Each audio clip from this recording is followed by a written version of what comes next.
સુપ્રભાત દર્શક મિત્રો, good morning ગુજરાતમાં હું તીર્થા આપનું હાર્દિક સ્વાગત કરું છું. મિત્રો, અત્યારે આપણે ઇન્ડિયાને ઇન્ડિયા તરીકે જાણીએ છીએ, પણ આપણે જો જોવા જઈએ તો ભારત વર્ષમાં જ્યારે બહુ જ પહેલાં મિડિવલ ટાઈમ્સ હતો, એના પછી ધીરે ધીરે શાસન આવ્યું, ઘણા બધા રાજાઓ આવ્યા, પછી ધીરે ધીરે અંગ્રેજો આવ્યા, એમનું ખાસું કોલોનિયલિઝમ ચાલ્યું, એના પછી આપણે આઝાદ થયા અને અત્યારે આપણે આ ભારતમાં જીવી રહ્યા છીએ. પણ અત્યારે ટાઈમ ટ્રાવેલ કરીને પાછા એ રાજાઓના કાળમાં જઈએ તો ભારત વર્ષમાં કેટલા બધા મહાન રાજાઓ થયેલા છે, કેટલા અનેકો રાજાઓ છે. અમુક સારા હતા, અમુક ખરાબ હતા, અમુક લોકોને જોઈને આપણે શીખ્યા, અમુક લોકોને જોઈને આપણે વધારે શીખ્યા. તો એવા જ એક રાજા હતા ધનાનંદ. નામ જ કહી રહ્યું છે, એ રાજા ખૂબ ધનિક હતા, એમની પાસે પુષ્કળ સત્તા હતી, પુષ્કળ ધન હતું અને એનું ગર્વ તો હતું જ, પણ સાથે સાથે એમને એનું થોડું અભિમાન પણ હતું. તો એક વખત જ્યારે એ સભામાં બેઠા હતા ધનાનંદ રાજા, ત્યારે એમને ત્યાં એક રાજ્યસભામાં એક વિદ્વાન પંડિત આવ્યા અને હજી પંડિત એમને કહે કે કોણ છે, ક્યાંથી આવ્યા છે, એમને કેટલું જ્ઞાન છે. એ પહેલાં એમનો પહેરવેશ જે હતો એકદમ સાદો હતો. તો એમનો સાદો પોશાક જોઈને જ ધનાનંદે ભરી સભામાં એમનું અપમાન કરી દીધું. વિદ્વાન તો વિદ્વાન હતા, એમની પાસે જ્ઞાન હતું, એ ચાહતા તો ત્યારે ને ત્યારે જ એને એક શીખ આપી શકતા હતા, એને પાછું વળતું કંઈક સામે બોલી શકતા હતા, એને એમના જ્ઞાનનો પરચો આપી શકતા હતા. પણ એ વિદ્વાન હતા એટલે એમણે ત્યાંથી કશું બોલ્યા વગર નીકળી ગયા અને એ રાજ્યમાંથી એ નીકળી ગયા. પછી જ્યારે એ બીજા રાજ્યમાં ગયા અને ત્યાં આગળ એમને કોઈક બીજા મળ્યા, તો ત્યાં આગળ એમને એક નાનકડો બાળક મળ્યો જેને હવે રાજા બનવાનું હતું. ત્યાં આગળ એ વિદ્વાને એ નાનકડા બાળકને એટલી સરસ સમજણ આપી, એટલી સરસ શિક્ષણ આપ્યું, એટલા સંસ્કાર આપ્યા કે એ રાજા મોટો થઈને ચંદ્રગુપ્ત મૌર્ય બન્યા, જેમણે ઇન્ડિયાના કેટલા બધા રાજાને પછી એમણે શાસનમાં લાવ્યા, કેટલા બધા રિફોર્મેશન્સ એમણે કર્યા અને એ આજે પણ આપણે એમને એક બહુ જ વિદ્વાન રાજા પ્લસ સાથે બહુ જ સરસ શાસન કરવાવાળા રાજા તરીકે જોઈએ છે. તો પછી એ વિદ્વાન જે હતા એ કોણ હતા? કોણ એવું હતું કે જેણે એક નાનકડા બાળકમાંથી આટલો સરસ રાજા બનાવ્યો? એ કામ કોનું હોય? કદાચ તમને યાદ આવે છે આ સ્ટોરી સાંભળીને હવે. બિલકુલ, એ હતા જે વિદ્વાન હતા, એમનું નામ હતું ચાણક્ય. અને એટલે જ ચાણક્યએ એવું કહ્યું છે, એમનું આ વાક્ય છે, આપણે સૌ જાણીએ છીએ કે એક શિક્ષક કભી સાધારણ નહીં હોતા, પ્રલય और निर्माण उसकी गोद में खेलते हैं. એ શિક્ષક હોય છે જે નાનકડા બાળકમાંથી એક મોટો સરસ માણસ બનાવે છે. અને એ શિક્ષક હોય છે જે એની અંદર ગુણો આપે છે, શિક્ષણ આપે છે, સંસ્કાર આપે છે અને આગળ જતાં એક સરસ માનવી બનાવે છે. તો હવે આપણે પાછા ટાઈમ ટ્રાવેલ કરીને અહીંયા આગળ આવીએ તો આજના જમાનામાં શું થઈ રહ્યું છે? આજના જમાનામાં તમને લાગે છે કે શિક્ષણ એટલું મહત્ત્વનું ભાગ ભજવે છે તમારા કેરેક્ટર ડેવલપમેન્ટમાં?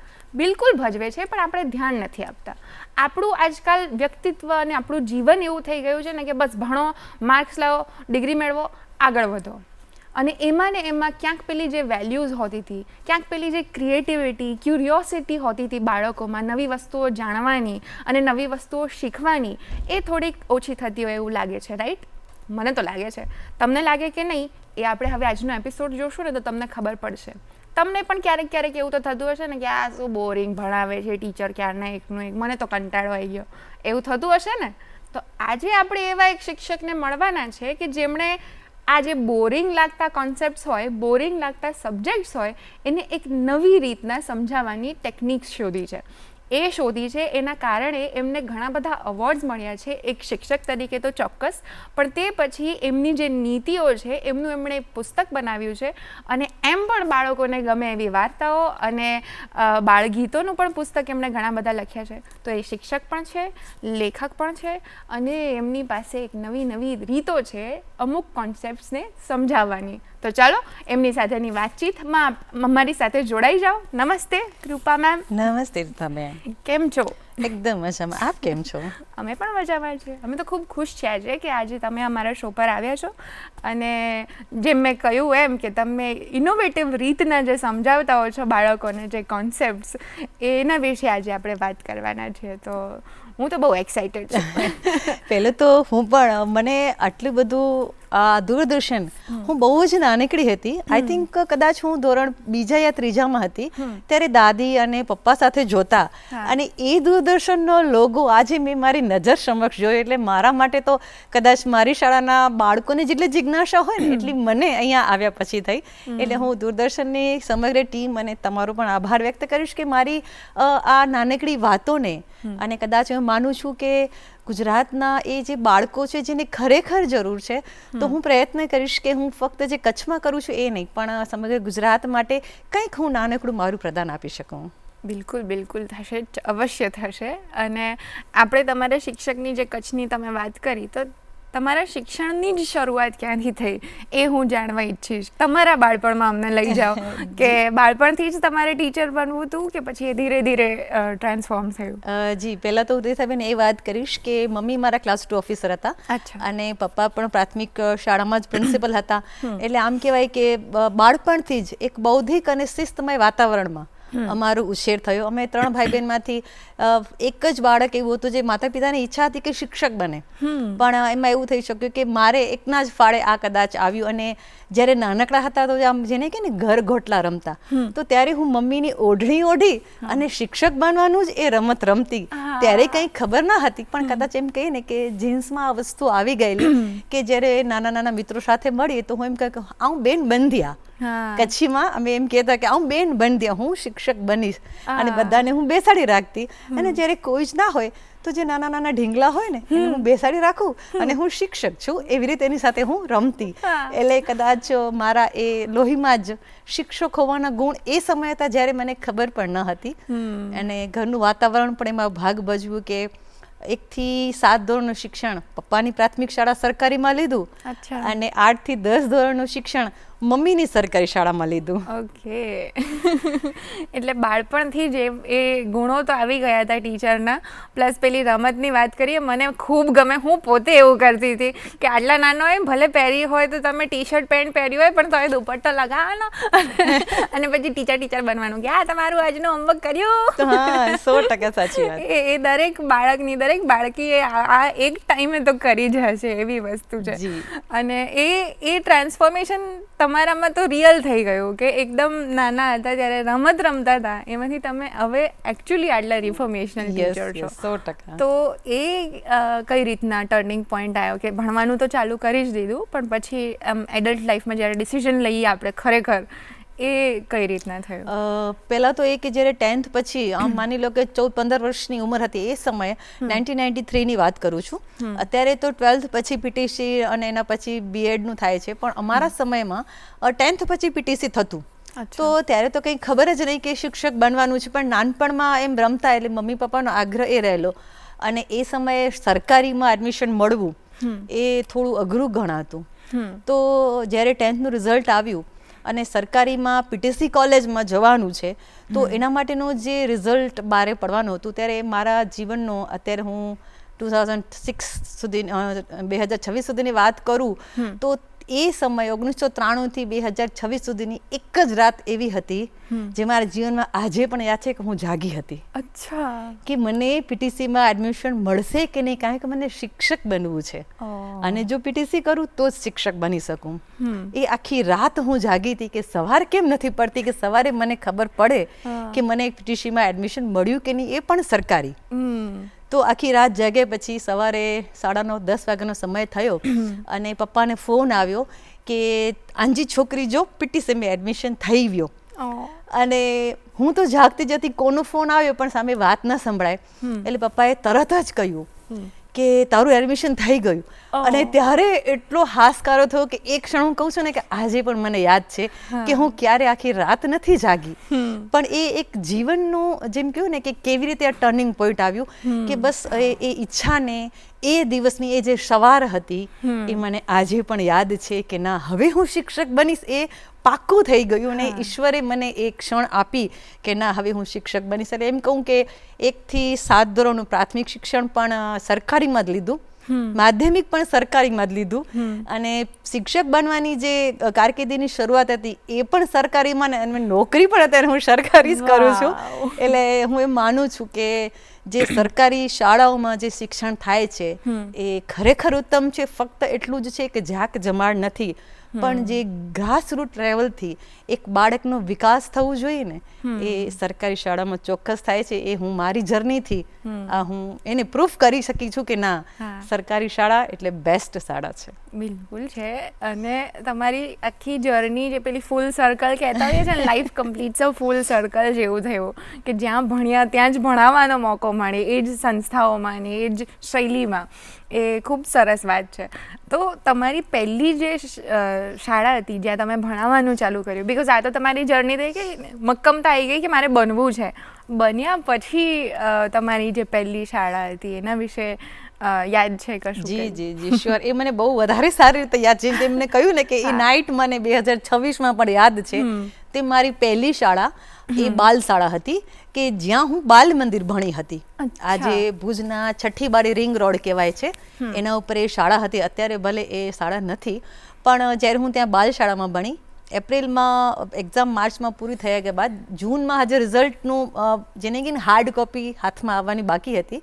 પણ એ શાળાના પ્રિન્સિપાલ ફાધરના દોસ્ત થતા, તો એણે કહ્યું કે ના કર, તારી દીકરી છે ને એટલે એ પાસ જ હશે. તો મારા રિઝલ્ટ વિના, એ સમય હતું કે 18 વર્ષ પૂર્ણ નહોતા થયા, એટલે નામ તો ક્યાં લખી ન શકાય, પણ શિક્ષક હું બની ગઈ છું એટલે મને એટલો જોશ હતો કે મારે નોકરી કરવી જ છે, મારે બાળકોને ભણાવવા જ છે.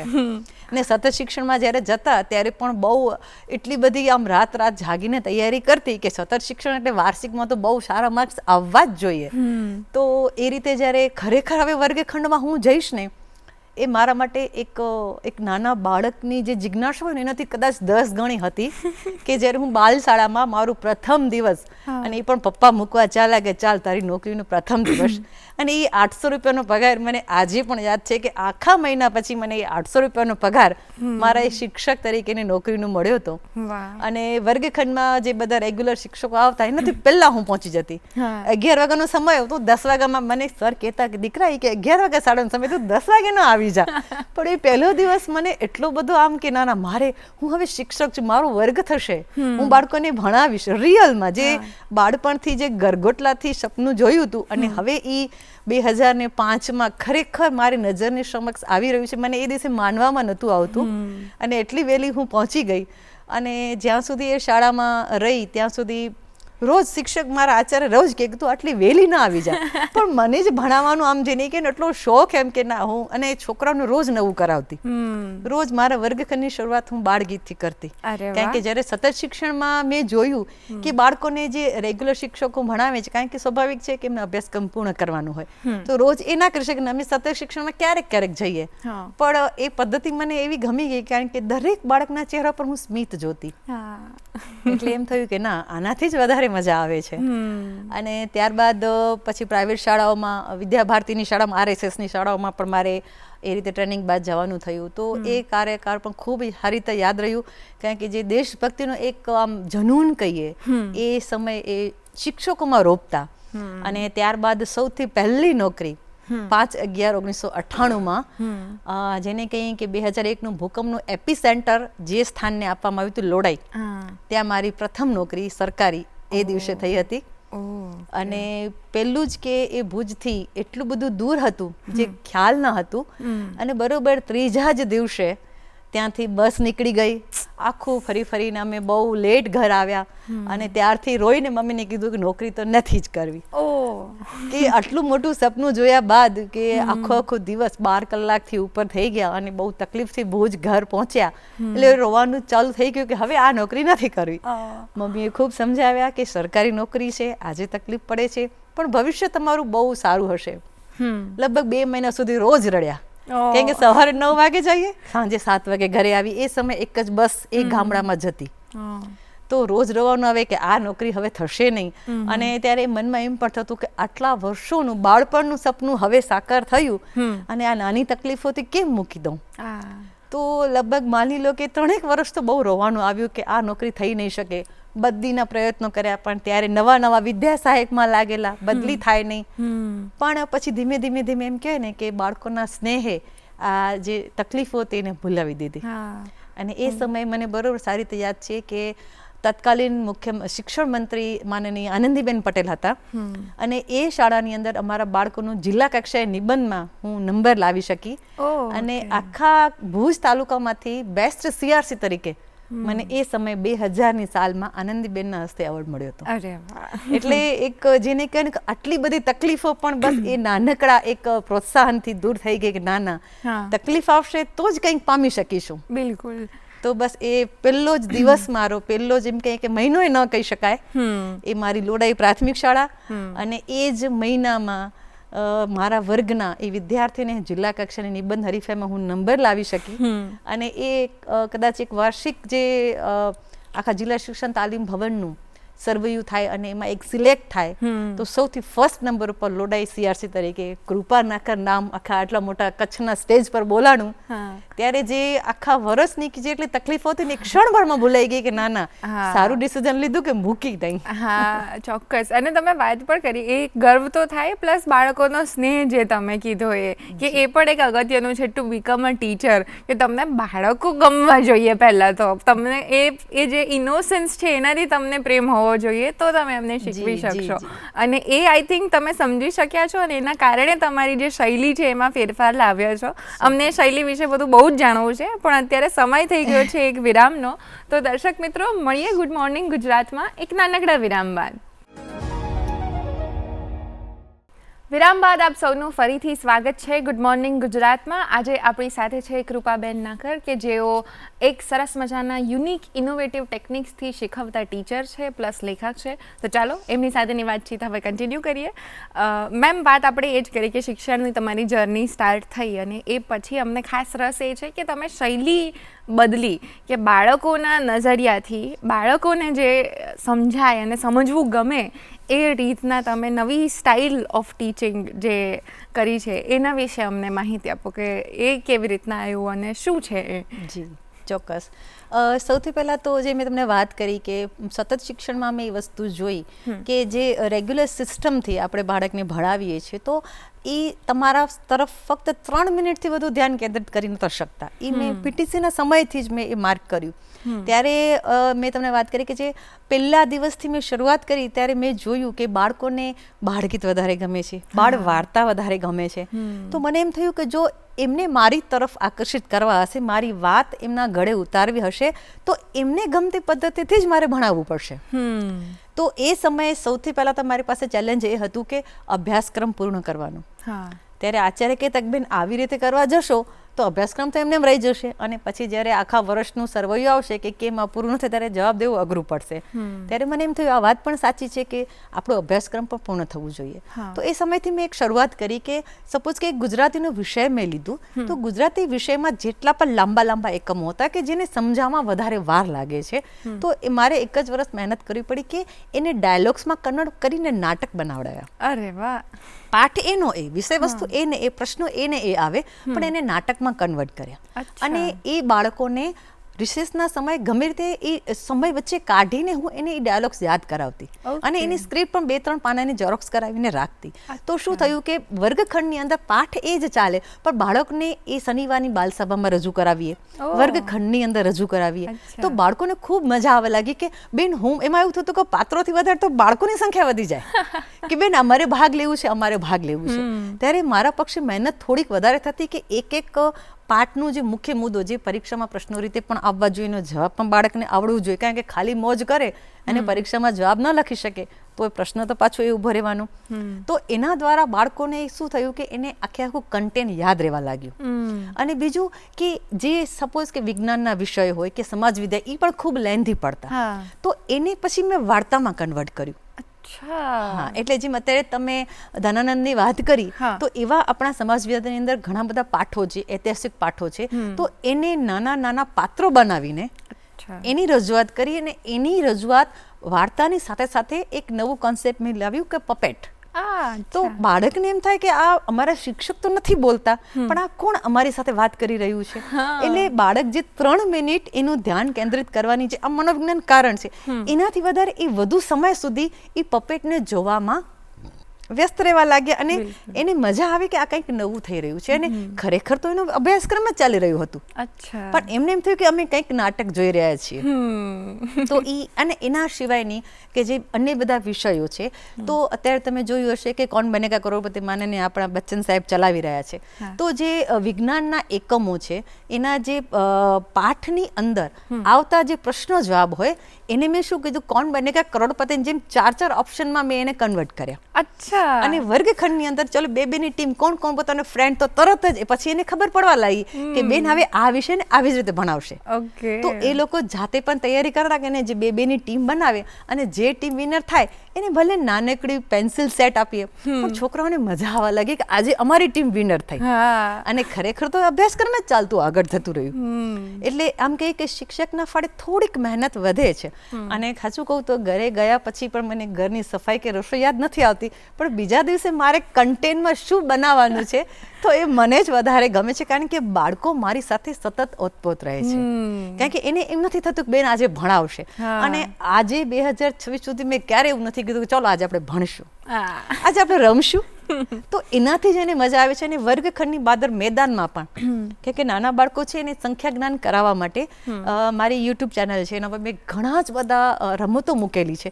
કદાચ અત્યારે સમય ઓછો પડશે, પણ એના ઉપર શિક્ષકો રમાડી શકે ને એવી રમતો પણ છે. અને ખરેખર બાળકને એ સરવાળા છે, એ બાદબાકી છે, 1 થી 10 કે 1 થી 100 નું સંખ્યા જ્ઞાન છે, એને તમે કઈ રીતે રમત દ્વારા કરાવી શકો. અને બાળકોને બહુ મજા આવે છે. અને વર્ગખંડમાં આવ્યા પછી મને એનું પુનરાવર્તન કરાવવાની જરૂર રહેતી નથી. આપણા પાઠ્યપુસ્તકમાં જ્યારે પુનરાવર્તન આવે છે ને ત્યારે છોકરાઓ ફટફટ બોલ, મારે જે 4 દિવસનું હોય ને મારે 1 જ દિવસમાં પૂરું થઈ જાય. કરી જ શકે ને, કારણ કે આખો એકવાર સમજી લીધું પછી એ વસ્તુ ના આવડે એવું તો બની જ ના શકે ને. સમજવું જ જરૂરી હોય છે 100%. ગોખવા કરતા. યસ. અને દાખલા તરીકે આપણું છે કે સમાજ વિદ્યાની પર્યાવરણની અંદર છે કે દિવાલોની કહાણી. હવે દિવાલોની કહાણી કોન્સેપ્ટ એટલું અઘરું છે ને બોરિંગ છે. કદાચ અત્યારે આપણે બી વાત કરીએ તો તમને 5-1 મિનિટમાં તમે બી કંટાળી જશો કે હવે આટલું બધું સાહિત્ય ક્યાં કલ્ચર યાદ રાખવાનું. તો એવું કર્યું કે ચાલો આપણે મ્યુઝિયમની મુલાકાત લેવા જઈએ. અને અત્યારે બેગલેસ ડે અમે 2025 હતું જ. તો બેગલેસ ડે ની અંદર કેવું કર્યું કે જેટલા વિષયો છે, જેમ કે ધોરણ 4 ની અંદર પાઠ છે વાડીમાં, તો હવે વાડીમાં પાઠની અંદર હું વર્ગખંડની અંદર સમજાવું તો એને મજા આવી એમ હતી નહીં. એટલે બેગલેસ ડે નો ઉપયોગ એવો કર્યો કે બરોબર વર્ગના એક વિદ્યાર્થીની વાડી હતી, તો ત્યાં જઈને ભણ્યું એટલે છોકરાને બહુ મજા આવવા લાગી. અને જે પછી ઉहाँથી આવ્યા પછી ખાલી વાડીમાં પાઠ હતું એનું ખાલી હાઇલાઇટ આપી, છોકરા બેન એ તો પાવડર કરી આવા, એ તો આપણે ત્યાં કર્યું હતું. એટલે છોકરાઓને એક્સાઇટ થયું કે આ તો બેન જે બોલે છે તો આપણે બધા ત્યાં વાડીમાં કરી આવે. હા, એટલે આ રીતે એક નાની વસ્તુઓ, પણ એના માટે થોડુંક આયોજન કર. દાખલા તરીકે રિયાની મુસાફરી પાઠ આવે છે ધોરણ 4 માં, તો એ મુસાફરીની આખી સમજ મેં પેલો પાઠ વાંચ્યું અને મને એમ થયું કે આની સમજ હું વર્ગખંડમાં બાળકને આપીશ અને ગમશે નહીં. મેં એમ જ કીધું આપણે આજે ફરવા હાલશું. બધા જ રેડી થઈ ગયા. બાલવાટિકાનું બાળક જેને આ રિયાની મુસાફરી લાગુ નથી પડતી, રોવા જ મોટે મારે સાથે જ ચાલવું છે, એટલે મારે એકની જગ્યાએ 2 ગાડી કરવી પડી, કારણ કે આટલા બધા છોકરાઓને લઈ જવા માટે. પણ એ જે રિયાની મુસાફરી હજી પણ મેં એ પુસ્તક લઈને પછી એને ભણાવ્યું નથી. પરીક્ષાના જે લાગુ પડતા પ્રશ્નો હતા એની મેં બેન તો પાવડા વ્યાવાનો, બસ સ્ટેશન વ્યાવાનો, રેલવે સ્ટેશન વ્યાવાનો, એ સામે મને કહેવા લાગ્યા. એટલે બહુ મજા આવી કે આપણા પક્ષે થોડીક મહેનત વધે છે, પણ આ રીતની જે નાની વસ્તુઓ છે કે રમત છે, આ રીતે કોણ બનેગા કરોડપતિ છે, પપેટ શો છે, વાર્તા છે, નાટક છે, આ બધી જ વસ્તુઓથી મારું 12 મહિનાનું કન્ટેન્ટ પૂરું થઈ જાય છે અને અભ્યાસક્રમ સારી રીતે પૂરું થઈ જાય છે. હા, અમુક જ મુદ્દાઓ જેમ કે ગણિત છે એને બ્લેકબોર્ડ વગર બહુ ઓછો એવો કોન્સેપ્ટ છે કે હા, પણ એ પણ આપણે થોડા ઘણા અંશે એમાં લઈ શકીએ છીએ અને બાળકોને બહુ મજા આવે છે. અને ખાસ તો એ કે હું સપોઝ ક્યારે ટ્રેનિંગમાં જવાનું થાય કે અન્ય કંઈ જગ્યાએ જવાનું થાય તો તરત જ છોકરા બીજા શિક્ષક પૂછે આજે બેન કેમ નથી આવે, આવશે કે નહીં આવે. એટલે ટૂંકમાં કે રાહ જુએ છે બાળકો. આવી રીતના જો ભણવા મળતું હોય તો તમે બધાના ફેવરેટ ટીચર જ હશો.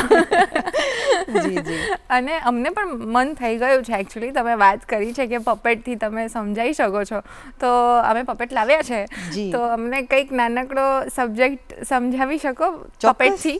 મને પણ ગમશે. નમસ્કાર બાળ દોસ્તો, કેમ છો બધા? મજામાં. તમે કેમ છો? હું પણ એકદમ મજામાં છું.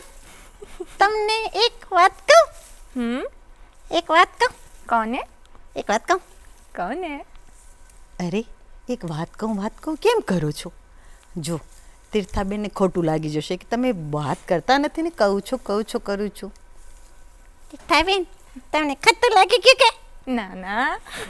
તમને એક વાત કહું? હા કહો ને. સાચી કહું? હા કહો. એક વાર શું તમને ખબર છે?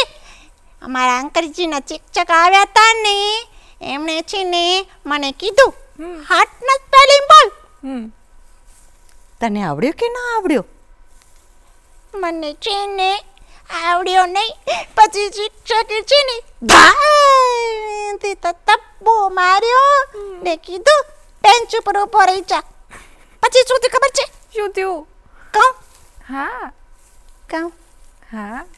એમાં છે ને બારીમાંથી પેલા મંજી કાકા જતા હતા ધોતી પહેરી અને એના માથા ઉપર ચોચી હતી. એટલે મને મસ્તી કરવાનું મન થયું. મેં કીધું હે છુટ્ટી. મારા શિક્ષક આવ્યા અને મને કીધું જો તને ઊભો રાખ્યો ને એટલે તને હોટનો સ્પેલિંગ આવડી ગયો. HOT. અરે આ તો ખોટું કહેવાય. તે તો મસ્તી કરી, તને ક્યાં સ્પેલિંગ આવડ્યું? એ તીર્થાબેન, પણ સાહેબને તો એવું લાગ્યું ને કે મને આવડી ગયો.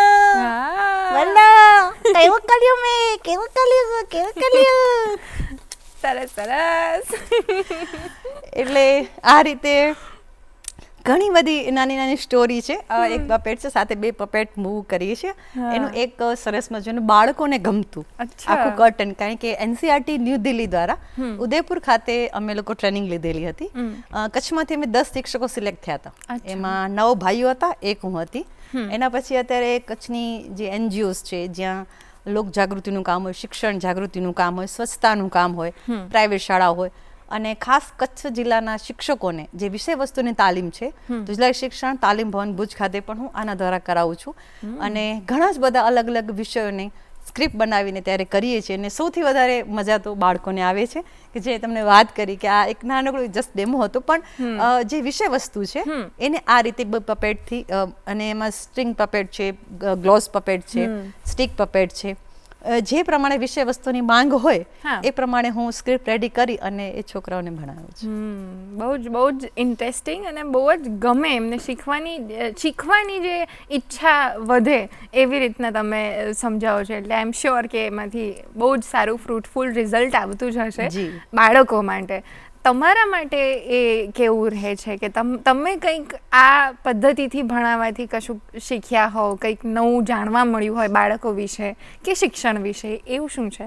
જી, સૌથી પહેલાં તો મેં તમને વાત કરી કે જ્યારે એનસીઆરટી ન્યૂ દિલ્હી દ્વારા ટ્રેનિંગ લીધી ન હતી અને જે શિક્ષણ કાર્ય થતું હતું, તો એમાં જે જિલ્લા ચાલુ પદ્ધતિ છે એનામાંથી તો આ નાની એક્ટિવિટીઝથી ફરક જણાવ્યો જ. મેં તમને કહ્યું કે બાળકો રાહ જોવા લાગ્યા, પણ જ્યારે આ પપેટનું એક કોન્સેપ્ટ એવું હતું કે એના દ્વારા બાળકને એમ થતું હતું કે અમારા શિક્ષક પણ નથી ભણાવતા, કોઈ ચીલાચાલુ પદ્ધતિ પણ નથી, પણ અમારા જેવા અવાજથી અમારા જેવું કોઈક વ્યક્તિ અમારી સાથે વાત કરી રહ્યું છે.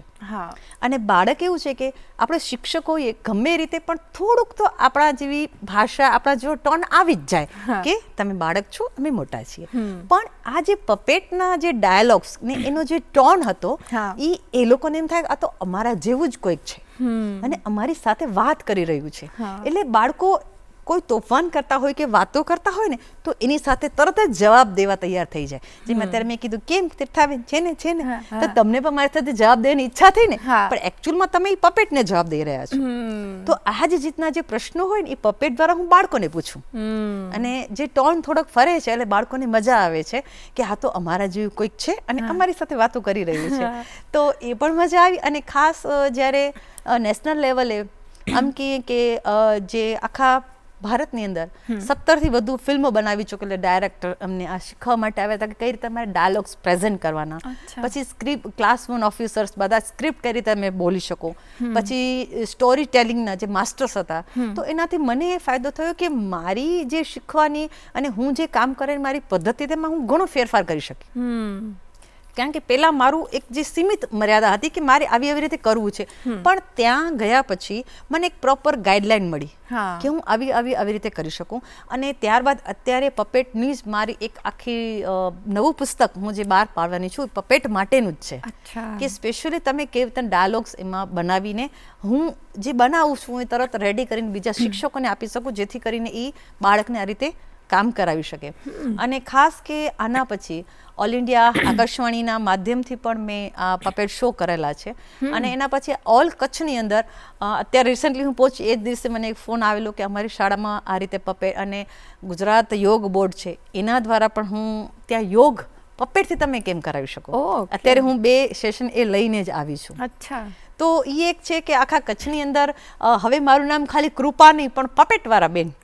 છોકરાઓ મને હવે પપેટવાળા બેન કહે છે કે જેને નામ યાદ ન હોય. એક સેન્ટરથી હું આવી હતી અને બીજા સેન્ટર પર જ્યારે જવાનું થયું તો એક બાળક મારી પાસે નાનકડી આવી, એ કે બેન તમે પપેટવાળા બેન છો ને, તમે પહેલા ત્યાં કરાવ્યું હતું ને તેમાં હું હતી. એટલે એટલું મારી પાસે આવ્યો. અને એક નાનકડા સેન્ટર પર જ્યારે છોકરાનું સર્ટિફિકેટ દેવાનું હતું તો 2 દીકરી બોલી, મને દૂરથી કીધું બેન મને તમારી પાસે સર્ટિફિકેટ લેવો છે. ત્યારે એક આમ આનંદ થયું કે છોકરાઓ મને મારી પાસેથી એમને એ સર્ટિફિકેટ ગ્રહણ કરવું છે કે આ પપેટવાળા બેન. અને એ છોકરાઓને એક્સાઇટમેન્ટ એટલું બધું હોય છે કે જ્યારે પપેટ લઈને હું બહાર આવું છું તો આમ જોવે છે કે આ જ બેન બોલે છે. એટલે એક બાળકનો સ્નેહ મને સૌથી વધારે મળ્યો. કદાચ હું એમ માનું છું કે હું પપેટને જ એનો શ્રેય આપીશ કે જે બાળક મને ઓળખતા નથી, મને જાણતા નથી, પણ એ પપેટના વોઇસથી કે પપેટ જે હું ચલાવું છું એનાથી હું એને ગમતી થઈ ગઈ. અને ખાસ કે ઘણી જ બધી NGOs છે અત્યારે, સુમોટોમી જે જાપાનની કંપની છે એ જે તરુણ વિકાસ શિબિર ચલાવે છે, તો એમના તરફથી પણ મને ફોન આવેલો. ત્યાં પણ મેં આ કરાવ્યું. તો જે 11-12ના વિદ્યાર્થીઓ હતા એને એ પ્રમાણે મેં આખી સ્ક્રિપ્ટ રેડી કરીને ત્યાં પપેટ શો કર્યું હતું. પણ એમને પણ ખૂબ મજા આવી. તરત જ એમણે આવતા વર્ષના સેશન માટે મને અત્યારથી જ કહ્યું કે આવતા વર્ષે અમે તમારો સમય લઈને તમને ચોક્કસથી બોલાવશું. એટલે મારામાં એ ફેરફાર એટલો મોટો થયો કે કદાચ હું આ એક કામ મારું કદાચ નાનકડું હશે પણ લોકો સુધી મારો એનો પ્રેમ મને વધારે મળ્યો. અને એ પહોંચી જ શકે છે. એ જે તમે વાત કરી કે નાટક હોય કે ડાયલોગ હોય કે કંઈ પણ, કે when it is a conversation, કે જ્યારે 2 વ્યક્તિ સામે વાત કરે છે, ભલે પછી બાળક હોય. આપણે બાળકોને આમ ઘણી બધી વખત અંડર એસ્ટિમેટ કરતા હોઈએ છીએ કે તો બાળક છે એને ના આવડે. ના, એમનામાં પણ એટલી જ સમજણ છે, એ એટલી જ રીતના વાત કરે. એમના માટે કંઈ હેલો મતલબ એમ તરત જ બાળકને જોઈને આપણે જે બિહેવિયર ચેન્જ કરીએ છીએ એની જરૂર નથી. એમને એ બધું સમજણ પડે જ છે. એ એટલી જ ટોક કરી શકે છે આપણી જોડે જેવી રીતના એક એડલ્ટ કરી શકે છે. અને એ મોકો જ્યારે તમારી ટેકનિકથી એમને મળે છે કે એ પણ સામે વાત કરી શકે છે, કનેક્ટ કરી શકે છે, આઈ થિંક એ બહુ જ અગત્યનું છે. અને વાત બી તમે અત્યારે જે કરી કે જે આ તો એક પદ્ધતિ જ છે, આખી શૈલી છે જે તમે ડેવલપ કરી છે, પણ સાથે તમે પુસ્તકો પણ એવા લખ્યા છે કે જેનાથી બાળકોના વિકાસમાં એમને હેલ્પ થાય, કે જે થોડાક વીક હોય, કે જેમને લખતા કે બોલતા કે વાંચતા થોડુંક ઓછું આવતું હોય, તો એ બદલાય એ માટે પણ તમે કંઈક કોર્સ ડિઝાઇન કર્યો છે આઈ થિંક. એના વિશે અમને જણાવો. જી ચોક્કસ. આમ મારા 7 પુસ્તકો પ્રકાશિત થયેલા છે. જે મેં તમને કહ્યું કે મારો બાળકને ગમતો ને મને ગમતા બાળ ગીતના પુસ્તકો, બાળ વાર્તાના પુસ્તકો, હાઇકુ, એ રીતે ઘણા બધા મેં બહાર પાડ્યા છે. એ પૈકીનું એક જ્યારે વાંચનમાં ધીમું શીખતા બાળકો જે છે, અત્યારે આપણે રાષ્ટ્રીય શિક્ષણ નીતિ 2020માં આપણે નબળા નથી કહી શકતા, પણ ધીમું શીખે છે. એમની જે કક્ષા છે એ મુજબ એ ધીમું શીખે છે. એટલે આ તો કદાચ હું માનું છું કે ગુજરાતના, કારણ કે આપણી પાસે જે ફાલ આવે છે ને, અત્યારે મેં તમને પહેલી વાત કરી કે જે પ્રાઇવેટ શાળાઓનો જે ક્રેઝ છે, મને કોઈનો વિરોધ નથી, પણ જે ક્રેઝ છે ને, અને કદાચ એમ માનું છું કે થોડીક આપણી વાલીઓની જાગૃતિ ઓછી હોય, કે મેં તમને વાત કરી કે PhD ડિગ્રી ધરાવતા આપણા ભારત સરકારની સારામાં સારી ડિગ્રીઓ ધરાવતા શિક્ષકો સરકારી શાળાઓમાં છે, પણ જે કહીને બારી ઝાક જમાડ નથી. અને આજે જમાનો છે પ્લાસ્ટિક પેપરનો જમાનો છે કે તમને ડેકોરેશન સારું જોઈએ તો તમે સારા. તો આવું કંઈ નથી, પણ છતાં પણ હવે આવીની સરકાર ખૂબ જ સુંદર પ્રયત્ન કરી. પહેલાં પણ સારું જ હતું, પણ અત્યારે પરિવર્તન જેમ કે ને સંસારનો નિયમ છે એમ થઈ રહ્યું છે, અને સારામાં સારા શિક્ષકો એમાં છે. ત્યારે આ એક નાનકડો પ્રશ્ન એવો છે કે આપણી પાસે જે રીતના બાળકો જે ફાલમાંથી આવે છે એમાં શિક્ષણ કાર્યમાં વધારે પડતો જોર આપણા પ્રાથમિક શિક્ષણમાં શિક્ષકોને કરવો પડે છે. તો ક્યાંક ને ક્યાંક એની થોડીક ક્ષમતા ઓછી પડે છે. તો એ જે મેં શબ્દ ગંગા પુસ્તકનું નામ છે શબ્દગંગા. Okay. હવે એનામાંથી બાળકને મૂળાક્ષર ઓળખે કે આ તમે ને હું ભણ્યા છું તો કલમ ખડીયો ગણપતિ એમ શીખ્યા હતા, બરોબર છે. આપણા સમયનું એ રીતનું આખું જે દેશી હિસાબ આપણે જેને કહેતા. પણ છેલ્લા ઘણા સમયથી આપણું જે શિક્ષણની પદ્ધતિ શીખવાની છે કે બાળકને એક સરખા મરોડ આવે એટલે ગમ નજ વર શદ, તો એ રીતના એક સરખા મરોડથી બાળક ઝડપથી અક્ષર જ્ઞાન મેળવી શકે એ રીતની પદ્ધતિથી આપણે ઘણા સમયથી હવે આપણું શિક્ષણ કાર્ય પ્રાથમિક શાળાનું ચાલી રહ્યું છે. તો એને જ ધ્યાનમાં લઈને બે એ પુસ્તકનું જે પહેલું પાનું છે એની શરૂઆત જ એ કરી કે બાળક મૂળાક્ષરને ઓળખે. જે વાંચન કૌશલ્યમાં ધીમું શીખતા બાળકો છે એના માટે એની શરૂઆત મૂળાક્ષરથી કરી અને ધીમે ધીમે એ પુસ્તક 40થી 50 પેજ ઉપરનું છે. તો એનામાં બાળક છેલ્લે ચિત્ર ઉપરથી એ વાક્ય લખી શકે, 5 વાક્યો લખી શકાય. આખી એક પ્રોસેસ મનોવિજ્ઞાન ઢબે આખી રેડી કરેલી છે કે બાળક મૂળાક્ષર એક સર્કલ છે એની અંદર મૂળાક્ષરો લખેલા છે, એનાથી બાળક ઘ છે તો આખા સર્કલની અંદર ઘ ક્યાં છે એ ઓળખે છે. ત્યારથી આખી પ્રોસેસ થાય છે અને જ્યારે બાળક 70 થી 80 પાને પહોંચે છે ત્યારે લાસ્ટ એક પતંગનું ચિત્ર છે. 2 બાળકો પતંગ ચગાવે છે, એક દીકરીએ ફિરકી પકડી છે. આખું એક ચિત્ર સરસ મજાનું છે, એના નીચે 5 લીટી છે અને બાળક લખી શકે. જે ધીમું શીખતા બાળકો છે તે. અને આખું એ સિસ્ટમ મનોવિજ્ઞાન પદ્ધતિથી તૈયાર કરેલી છે કે બાળકને કોઈ પણ જાતનું ભાર ન લાગે. તો એ રીતની આખી સિસ્ટમથી એ બાળકોની જે અપેક્ષિત ક્ષમતા છે એને એ પૂરી કરી શકવા માટે એ સરળતાથી એને કરી શકે. અને આ જે છે ગુજરાતના જેટલા પણ શિક્ષકો મને સમયાંતરે મળતા રહે છે તો એને વિનામૂલ્યે પહોંચાડેલું પણ છે કે જેથી કરીને વધુ ને વધુ બાળકો સુધી આનો લાભ મળે છે. કારણ કે આ પુસ્તકની કોસ્ટ પણ ઘણી બધી છે એટલે કદાચ બધી શાળાઓ એને ન પણ મેળવી શકે. મારા સુધી પહોંચતા જેટલા અત્યાર સુધીમાં શિક્ષકો પહોંચ્યા છે તો હું એને વિનામૂલ્યે પહોંચાડવા માટે એ પ્રયત્ન કર્યું છે અને હજી એ પ્રયત્ન ચાલુ જ છે. ના સરસ. એ જે તમે બહુ જ સરસ અને સાચું કીધું કે ધીમું એ શીખી રહ્યા છે અને રીઝન એનું એ જ છે કે ક્યારેક મારે ખુદની જોડે એવું થતું હતું કે ટીચર લખતા હોય ને હું હજી છેલ્લું લખતી હોય એટલે અમે ભૂસી નાખે. એટલે એ જે સ્પીડનો જ વાત છે કે જે પણ શીખી નથી શકતા એ એટ ધ મોમેન્ટ એનું રીઝન કદાચ એ જ છે કે તમે એટલો સમય એટલી શાંતિથી શીખવાડો તો દરેક બાળક શીખી જ શકશે. દરેકનો પોતાનો સમય હોય છે. અમુક લોકો વહેલા શીખી જાય, તરત શીખી જાય, અમુક પછી શીખે. સો એ સારું છે, સરસ છે. મને તમે વચ્ચે કીધું 2 વખત તમે કીધું પણ હું રાહ જોતી હતી પણ હવે માંથી નથી રહ્યો. તમે કીધું કે તમે બાળગીત અને બાળ વાર્તાઓ પણ લખો છો અને એની પણ પુસ્તકો તમે કીધી છે. તો અમને કંઈક બાળ ગીત તમારું કોઈ લખેલું સંભળાવી શકો? જી ચોક્કસ. મેં તમને વાત કરી કે જે બાળ વાર્તા અને બાળ ગીતથી શરૂઆત કરવાથી બાળકોને બહુ વધારે મજા આવે છે. કારણ કે બાળકને વર્ગખંડમાં જઈ ચલો હાજરી પૂરે છે પછી આપણે આ ભણવું છે તો છોકરાઓ કદાચ 2 કે 3 આગળની રો બેઠા એ જ ખાલી એમ થશે કે હા પુસ્તક કાઢશે, બાકી બધા તો જોશે કે ચલ ને કંઈક નવું બીજું કરી, કંઈક બીજાની સ્ટડી કરશે કે કંઈ પણ એવું કરશે. હા તો એક નાનકડી પહેલા તમને બાળ વાર્તાનો એક નાનકડો 1 જ મિનિટનો ડેમો આપું. વાર્તા તો ઘણી લાંબી છે પણ બાળકને કઈ રીતે મજા આવે છે કે એ આપણા તરફ સતત ધ્યાન રાખે. તો એક નાનકડી વાર્તાનો ડેમો આપું. એક રામપુરનું સરસ મજાનું ગામ હતું. એમાં આપણી શાળા જેવી સરસ મજાની શાળા પણ હતી. એ શાળામાં સુનિલ નામનો છોકરો બહુ નટખટ, શિક્ષકનું કયું માને નહીં, મમ્મીનું કયું પણ ના માને. હવે એકવાર એવું થયું કે શાળામાં પ્રવાસનું આયોજન થયું. શિક્ષકો બધા વિદ્યાર્થીઓને તૈયાર કર્યા પણ સુનિલને લઈ જવા બધાનો માથાનો દુખાવો કે ત્યાં જઈને જો મસ્તી કરે તો સુનિલને બોલાવ્યું. બેન હું 40 ને હું મસ્તી નહીં કરું. એને ખબર જ હતી કે બેન ના પાડવાના છે. તો બધાએ કહ્યું કે ઠીક છે. બસ ઉપડી શાળામાંથી અને બરોબર સાંજનો સમય થયો એટલે એક બસની અંદર કંઈક પ્રોબ્લેમ થયું એટલે જંગલની વચ્ચે બસ ઊભી રહી ગઈ. હવે બસ ઊભી રહી ગઈ. શિક્ષકે તરત કહ્યું કોઈ બારે નીકળશે નહીં. પણ સુનિલથી તો રહેવાયું નહીં. ના પાડવા છતાં પણ જંગલની બારે એ બસથી નીચે ઉતર્યો અને આમ જોવાની એની જિજ્ઞાસા એટલી બધી કે એ થોડું આગળ નીકળી ગયો એને ખબર ના પડી. પેલી બાજુ બસ રિપેર થઈ ગઈ. શિક્ષકે બસમાં ચેક કર્યું પણ સુનિલ દેખાય નહીં. બધાના જીવ અધર થઈ ગયા કે હવે સુનિલના મમ્મીને જવાબ શું આપીશું. બધા ગોતે સુનિલ ધીમે ધીમે આગળ ગયો. ઘોર જંગલની અંદર એકદમ અંધારું. થોડી વાર થઈ સુનિલને બીક લાગી. આ તો હું ક્યાં આવી ગયો. રોવાનું ચાલુ કર્યું. મમ્મી જોઈએ. શિક્ષકો પેલી બાજુ શોધે, સુનિલ ક્યાં ગયું? બહુ માથામણ પછી સુનિલ જડ્યો. શિક્ષકો દૂરથી રાડ પાડી, સુનિલ સુનિલ. સુનિલને અવાજ સંભળાયો, મને કોઈ શોધી રહ્યું છે. જેવો દૂરથી શિક્ષક જોઈને ભેટી પડી, હું તમને મૂકીને ઘરે નહીં જાઉં.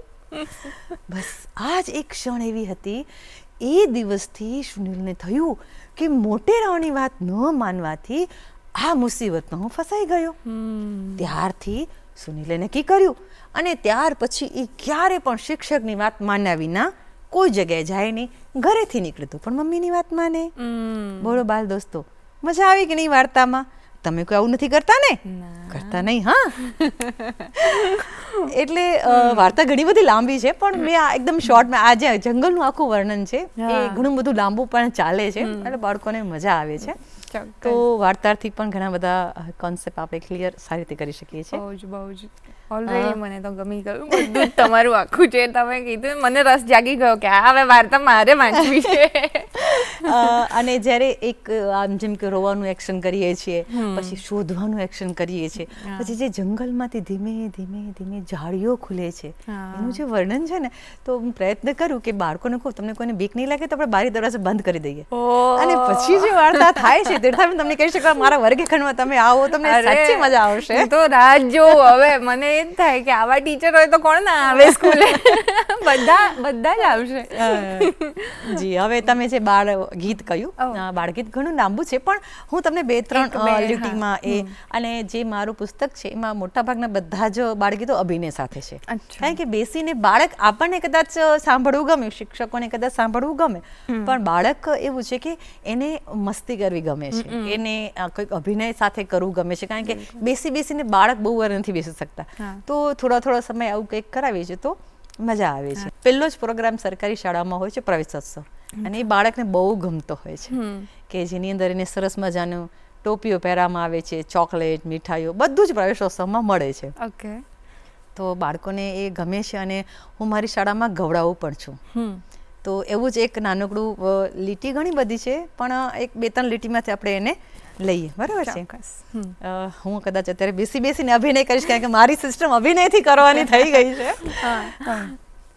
આવ્યો આવ્યો પ્રવેશ ઉત્સવ આંગણે રે, આવ્યો આવ્યો પ્રવેશ ઉત્સવ આંગણે રે, આવે બાલુડા રાજ થઈ શાળામાં રે, આવે બાલુડા રાજ થઈ શાળામાં રે, આવ્યો આવ્યો પ્રવેશ ઉત્સવ આપણે રે, આવ્યો આવ્યો પ્રવેશ ઉત્સવ આંગણે રે, ચોકલેટ ખાશું, મીઠાઈ ખાશું, ચોકલેટ ખાશું, મીઠાઈ ખાશું, રંગબેરંગી ટોપી પહેરીશું, રંગબેરંગી ટોપી પહેરીશું, આવ્યો આવ્યો પ્રવેશ ઉત્સવ આંગણે રે, આવ્યો આવ્યો પ્રવેશ ઉત્સવ આંગણે.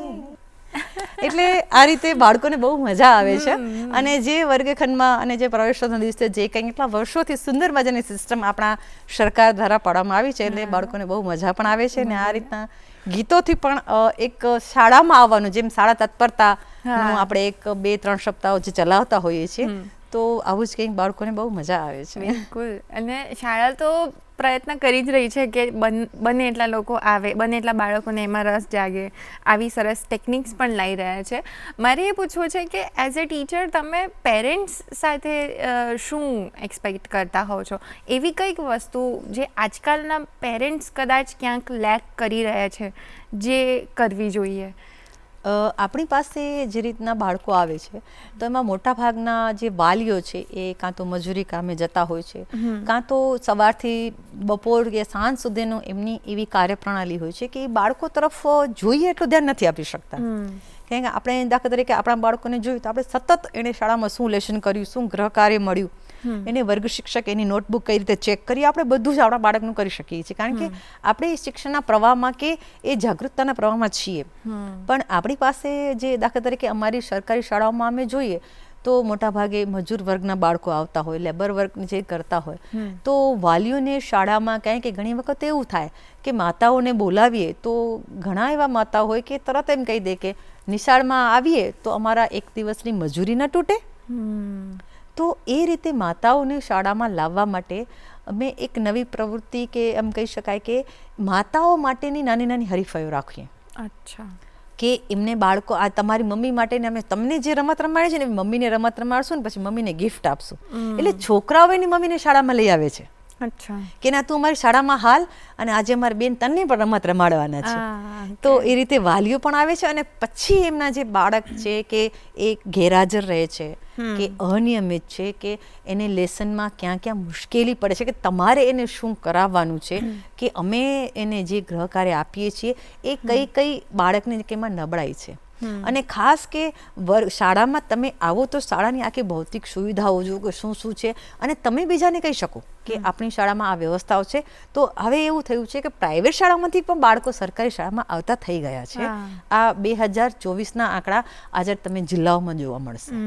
તો આજે આપણે જે કામ કરી રહ્યા છીએ એમાં વાલીઓ એમ કહી શકાય કે કદાચ એમની પણ મજબૂરી રહ્યું છે, એમ ન કહી શકાય કે તમે નીરસ છો, પણ જે એના અંગત ઘરનું મુશ્કેલી હોય પણ એને શાળા સુધી લાવવા માટે ઘણા ગામડામાં જાગૃત વાલીઓ છે જે પહોંચી આવે છે.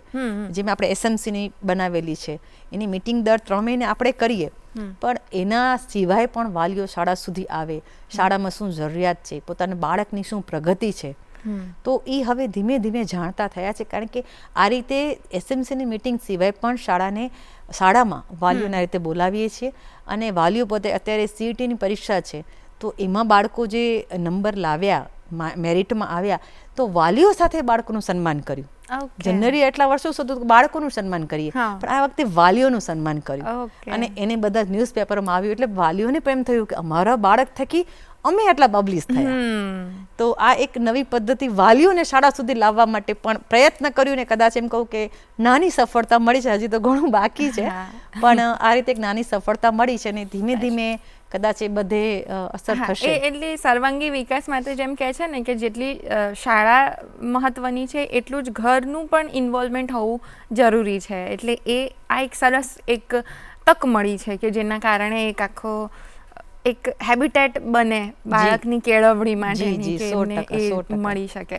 બાકી અત્યારના બાળકોમાં જે પેલો સ્ક્રીન ટાઈમ વધી રહ્યો છે એના વિશે અથવા એને ઘટાડવા શું કરી શકાય, એ તમે શું કરતા હો? જી ચોક્કસ તીર્થાબેન, આપણો એક એમ કહું કે અમે જ્યારે નાના હતા તો લકોટીથી મેદાનમાં ફળિયામાં રમતા હતા અને વાડીઓમાં જઈને જ્યાં આંબલી ઉગેલી હોય ભલે ને આમ કાંટાથી લોહી નીકળી આવતા ચામડી પર, એ વાડીમાં જઈને એ આંબલી ઉતારતા હતા. પછી ભમરડો હોય એનામાં રેસ લાગતી, કોણ ભમરડાને સારી રીતે ફેરવી શકે છે. અને જે દીવા નીચે જમીન હોય એના ઉપર જે કોલસો આવતો, હવે તો કદાચ કોલસા જોવા નથી મળતા, એ કોલસાથી નીચે સર્કલ દોરતા અને એના ઉપર રમતા. તો એ બધી રમતો આજે ભાગ્યે જ કોઈક શેરી ફળિયામાં બાળકને જોતા આપણે જોઈએ છે. કારણ કે એક એમ કહી શકાય કે આજે એક માહોલ એવો થઈ ગયો છે કે બાળક રોતું હોય, જમતું નથી, ચૂપ કરાવવું છે, મોબાઈલ આપી દો. બાળક સૂતું નથી, મોબાઈલમાં ગીત વગાડો. તો બાળક જ્યારે સમજવું નથી થયું ને આપણે એને સતત એને મોબાઈલની નજીક રાખ્યું છે અને એમાં તો ઘણા બધા જે એને કિરણો છે એનાથી કેટલું નુકસાન થાય છે આજે બધા જાણે છે. પણ શું છે કે બાળકને મોબાઈલ આપી દેવાથી આપણે આપણું કામ કરી શકીશું, એ એક મેન્ટાલિટી પણ ભાગ ભજવે છે. અને બીજું કે આજે પેલા બાળક પાસે મોબાઈલ છે તો મારી પાસે કેમ નહીં, ધમ પછાડા કરીને પણ બાળક મોબાઈલ માંગે છે. અને વાલીઓ એક કંટાળીને કહીએ કે મજબૂરીથી કહીએ કે વોટ એવર, જે દરેકના તુંડે મતીરભેનના, તો એ બાળકને મોબાઈલ અપાવી દે છે જે એના ઉંમર પ્રમાણે એને જરૂરત જ નથી. અને એ કોન્ટેન્ટની તો હજી વાત આખી અલગ જ છે. સ્ક્રીન ટાઈમ વધીને હજી કાર્ટૂન જો કરતા એ તો અલગ, પણ અનફિલ્ટર્ડ જે રીલ્સ આપણે જોઈએ એ જ રીલ્સ એક 5-6 વર્ષનું બાળક જોવે, એ એક આખી બીજી જ વસ્તુ છે. પણ એ પણ કેટલું ભાગ ભજે. અને એનું જે રિઝલ્ટ છે કદાચ આપણે આખા ભારતમાં પણ જોયું છે કે આજે માતા પિતા બાળક વિહોણા પણ થઈ ગયા છે એ ભલે ઘણી બધી વસ્તુઓ છે કે એનો પરિણામ જે વધારે પડતું સ્ક્રીન ટાઈમ છે, વધારે પડતી જેનો ઉપયોગ જરૂરી નહોતો એવી ગેમોથી પણ આજે બાળકો, કહું છું માતા પિતા બાળકો વિહોણા થઈ ગયા છે. એ આ વસ્તુ ઘણી એને આમાં આપણે પડવા જઈએ તો ઘણું મોટું છે, પણ એ જે સ્ક્રીન ટાઈમ વધી રહ્યું છે એમાં હું એટલું જ વાલીઓને ચોક્કસ કહીશ કે તમે બાળકની સામે મોબાઈલ લેશો ને તો એ મોબાઈલ લઈને જ બેસવાનું છે. અગર હું પુસ્તક લઈશ તો મારું બાળક પુસ્તક લે, કેટલી વખત મોબાઈલ સામે બેઠું હશે. એક વાર તો જોશે ને કે મારી મમ્મી ચોપડી વાંચે છે, તો પછી હું મોબાઈલ કેટલી વાર વાંચું. એ તો જે જોશે એ જ એ કરશે, એ છે. એટલે આપણે એક સારા એક્ઝામ્પલ બનવું પડશે. ચોક્કસ. અને વાલી થોડીક વધારે મહેનત કરે ને, કે જેમ કે અત્યારનો હવે સમય ધીમે ધીમે બદલાઈ રહ્યો છે કે ઘણી બધી પ્રાઇવેટ એનજીઓસ છે, અને અત્યારે તો હું મેં તમને કહ્યું સમર કેમ્પ, હું 4 સમર કેમ્પમાં પપેટ શો કરીને આવી છું. તો એ એટલો ટાઈમ તો સ્ક્રીનમાંથી બાળક દૂર રહ્યું. શાળાઓ હવે ધીમે ધીમે આ દિશામાં વધી રહી. જેમ તમે કહ્યું કે આ એક ચિંતાનો વિષય તો દરેક માટે બની ગયું છે, પણ મેં કહ્યું ને કે દરેક ઘરની પરિસ્થિતિ અલગ છે, કે મોબાઈલ છોડાવી નથી શકતા, પણ આ રીતે હવે વાલીઓ જાગૃત થયા છે કે બાળકને આમ મોબાઈલ નહીં છોડાવી શકીએ, પણ આમ મોકલી દઈએ તો બાળક એ સમય બચી જશે. તો 1-2 સમર કેમ્પમાં મેં આ જ વિષય લીધેલું હતું કે મોબાઈલની જે ગેરફાયદા છે એ કેટલા છે. બાકી તો હવે વાલીઓ દરેકને ચિંતા છે. આજે મારું બાળક છે એ વધારે મોબાઈલ લે છે તો મને પણ ચિંતા છે, પણ આ રીતની એક્ટિવિટીઝ છે. અને આ રીતે પપેટ શો છે હું યુટ્યુબ ઉપર પણ મૂકું છું, અને ઘણા બધા વાલીઓ મને કહે છે કે બેન અમે 80 છોકરા, એક દાદી મને મળ્યા અને મને કહ્યું તારી વાર્તા કચ્છીમાં મને કીધું કે તોજી વાર્તા મુજી પોતરી ને રહેતી, કે તારી વાર્તા મારી પોતરી જુએ છે. તો એમ થયું કે ના ચલો કે એ જે જુએ છે મોબાઈલનો ટાઈમ એને વાર્તા માટે તો મળ્યો, પણ જે અધર જે કઈ જે ગેમ બારે રમવાની છે બાળક મોબાઈલમાં ન રમે. કેરમ આપણે સાથે બેસીને રમતા, આજે બાળક ઈ જ કેરમ મોબાઈલમાં રમી રહ્યું છે. પત્તાની ગેમ ભલે સારી નથી, પણ ઈ પણ આજે બાળક કે મોટેરાઓ એ મોબાઈલમાં તમને જોવા મળે છે. તો ક્યાંક ને ક્યાંક તો એની આડઅસર ઘણી વધારે આગામી સમયમાં જો ચેતીશું નહીં તો શાળા કક્ષાએ તો ભલે જે તે સમયે આપણો કોરોના કાળ હતો ને આપણે વાપર્યું, એ કદાચ આપણી મજબૂરીનો એક સમય હતો કે વાપરવું પડ્યું, પણ એ ખરાબ તો છે જ. એટલે આવી ટેકનિક્સની જરૂર છે આઈ થિંક, અને આવી સમજ આપવાવાળા શિક્ષકોની જરૂર છે, અને તમે તો ઓલરેડી એ કરી જ રહ્યા છો. તો બસ અમે એવું જ ઈચ્છીએ કે જે તમારી નવી શૈલી છે, તમારા જે નવી શૈલીથી ભણાવવાના પુસ્તકો છે, અને બાકી પણ જે મનોરંજન માટે જે તમે બાળગીત અને પુસ્તકો કહ્યા, એ બધા જ તમે વધારે કરતા રહો, વધારે ને વધારે બાળકો સુધી પહોંચતા રહો, એ જ આશા સાથે થેન્ક યુ સો મચ. તમારી સાથે વાત કરીને ખૂબ મજા આવી. તો અમારા શો પર આવવા બદલ, અમારી સાથે વાતચીત કરવા બદલ, અને નાના નાના અમને બાળગીતો અને પપેટ શો બતાવવા બદલ ખૂબ ખૂબ આભાર. Thank you so much. મને પણ ખૂબ જ મજા આવી તીર્થાબેન. અને હું જેને કહીને એક નાના બાળક જેવી આજે મારી એક જિજ્ઞાસા હતી કે જેને મેં ટીવીમાં જોયું હતું, જે સિમ્બોલને દૂરદર્શનનું આજે હું લાઈવ જોઈ શકી, તો દિલથી thank you Doordarshan and team. Thank you. તો દર્શક મિત્રો, તમને આજનો એપિસોડ કેવો લાગ્યો? તમને પપેટ્સમાં અને બાળગીતોમાં મજા આવી? કેવું લાગ્યું? અને ઓવરઓલ તમે આજના એપિસોડથી શું શીખ્યા? એ કંઈ પણ જો તમારે હવે અમને કહેવું હોય તો અમને મોકલી શકો છો. અમારું ઈમેલ આઈડી છે goodmorninggujratshow@gmail.com. તો આના પર તમારા સજેશન્સ હોય, રિવ્યૂઝ હોય, અથવા કોઈ ગેસ્ટ રિક્વેસ્ટ હોય તો અમને મોકલજો. અમે ચોક્કસથી એને આવકારીશું. બીજું તમને યાદ કરાવી દઉં કે જો તમે આ ડીડી ગિરનારની જે ચેનલ છે, ટીવી ચેનલ છે, એના પર આ જોઈ રહ્યા હો તો તમને યાદ કરાવવાનું કે ગુડ મોર્નિંગ ગુજરાત શોના દરેક એપિસોડ યુટ્યુબ પર પણ અવેલેબલ છે. અમારી જે ચેનલ છે યુટ્યુબની, એનું નામ છે ડીડી ન્યૂઝ ગુજરાતી. તો ત્યાં જઈને તમે તમારા કોઈ જૂના ફેવરેટ એપિસોડ જોઈ શકો છો, આ એપિસોડ ફરી જોઈ શકો છો, અને બીજા લોકોને શેર કરી શકો છો. તો બસ હવે આજનો એપિસોડ પતી ગયો છે. ફરી મળીશું ગુડ મોર્નિંગ ગુજરાતના આવતા એપિસોડમાં.